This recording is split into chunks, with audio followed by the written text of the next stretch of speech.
I can tell you many stories now, and I don't tell the people they can't believe what I'm saying, but I want they believe if they go to the checkpoint, to the settlement, to some farmers to hear the story, or if they can work with them, they can see the settlers how they attack the Palestinian farmers. So here really we need many international to come to be near the Palestinian, like in the West Bank or in Gaza. Because also in Gaza there is difficult situation there, because the Israelis they make big siege surround Gaza and they don't want any food or medicine or any doctor to go inside Gaza.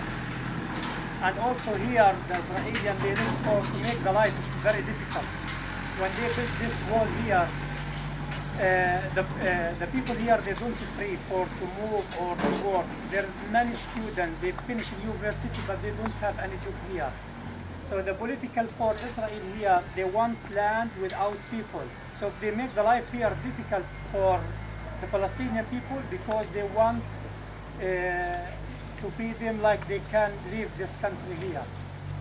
So I think you visit Hebron or maybe different city and you see many things here. And Beit Ommar, every day here we have soldiers, like they arrested many people from my village, and also the settlement North Beit Ommar or South Beit Ommar, always they make a travel of the farmers. Sometimes the settlers they cut many trees for the farmers, or they open the bad water come from the settlement to the trees of Beit Ommar, sewage. Yeah, we have like big... Yes. A quick question. Sure. When these violent acts happen from settlers towards Palestinians, do Palestinians have any way of telling the Israeli courts about it? Any way of prosecuting the settlers? In theory, so in the West Bank, it's a great question. In the West Bank, most of the West Bank, most of the West Bank, except for the Palestinian city centers, or Area B or C under the Oslo Accords, and it means that the security is totally under the responsibility of the Israeli military.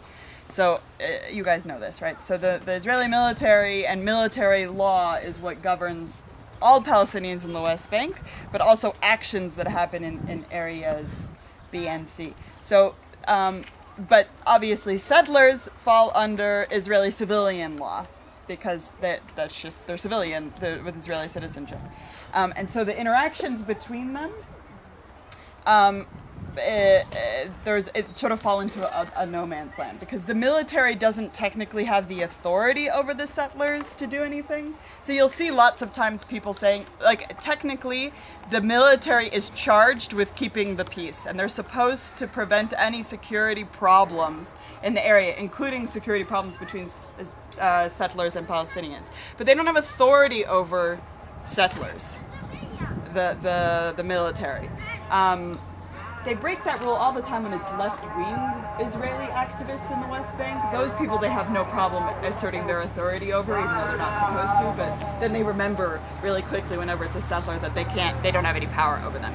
So technically, if a Palestinian wants to bring charges against an Israeli civilian, they have to do it within the Israeli civilian system.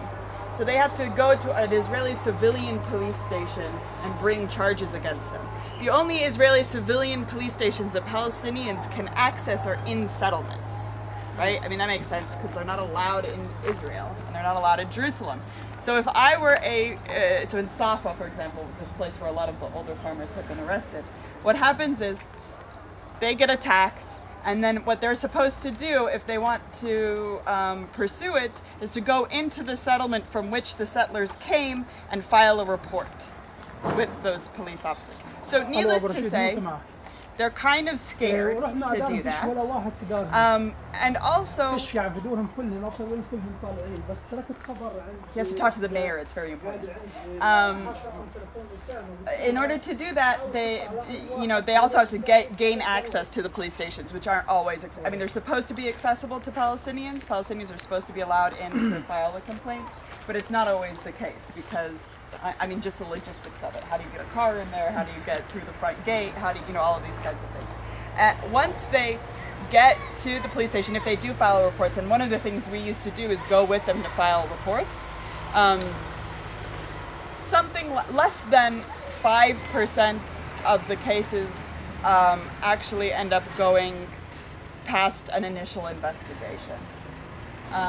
Less than 40% get any investigation at all, and less than 5 actually, get turned over to a prosecutor for more.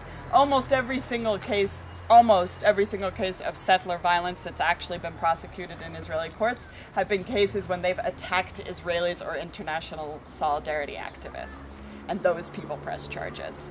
But when it's just a Palestinian pressing charges, it almost never gets fully pursued. So that's we also have opened something called the Center for Freedom and Justice, which is a community development and economic self-sufficiency and educational community center here in Beit Ommar that does a lot more organizing amongst the Palestinian community. So we kind of have these two tracks, right? Like working with internationals and also working inside the Palestinian community. So now Musa's you're gonna talk about the village and yourself, who you are, why you're important. I am not. You're very important. Anyway. So my name is Musa Bumaria. I'm from Beit Ommar, and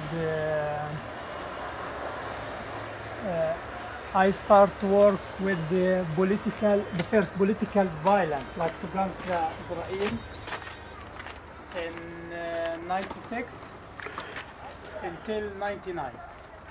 So in 4 years, I was in the school, and I see the soldiers. They came many times and they occupied my school, and for 1 or 2 years, and they make my school like jails. And they arrested many Palestinians from this village, and they put them in the school. So this is make me very angry and nervous about the soldiers. And also, I see the soldiers many times. They shoot tear gas to my student, my friend, and they kill 2 students. And this situation is like built something inside me to against the soldiers, because I know they are coming to my village or in Palestine to occupy the land, to kill the people here. And I look for a way like to build people to against the soldiers. So I make some activity, and then the Israeli government, they look for me in 99, and they arrested me and they put me in the jail like 5 years. And then when they released me in 2003, when I was in the jail, I study more, and I hear about nonviolence. And I read some book about Gandhi, about like Lenin, Mao Zedong, some people, how they change like some situation, and they are succeeding that. And we think, why we don't have this here in Palestine? So when I released in 2003, I start to sharing some people, they make a demonstration non-violent, and I see new people, they come beside the Palestinian, like Israeli people. They refuse to work in army, and they hate occupation, and they like the peace with Palestinian. And I see them, they want to be with Palestinian. And also I see some international, they are coming to Palestine to see the situation here and to try to do support with people here. And I see this is the good way. If all the Palestinians, they can look for that, and we can have many international and many Israeli, they can work with Palestinian, I'm sure we can change something in the world. So before, I remember in 2000, a little international, they come to the West Bank, they scared because the Israeli media, they market something like to scare the people not to come in the West Bank. But now there is many international, they coming here and they see the situation in the land, and they know the real story here. Who's the occupation here in this land, the Palestinian or the Israeli? So the Israeli now, they look forward to attack the international, to stop them not to come to the West Bank. So Red, she was here like, I think in 2006. And this year when she come here, and this is the first time in the bridge, the police, they write some paper to her, and they told her, you cannot go to the West Bank. If you go there, you should to pay like 5,000 shekel. And sometimes it's make her afraid, because she like to come because she have many friends in the West Bank, and she cannot care about what they're doing for her, and she is here now in Beit Ommar. And she is very activist woman, and I like her more. So I'm happy because we have more international here, because really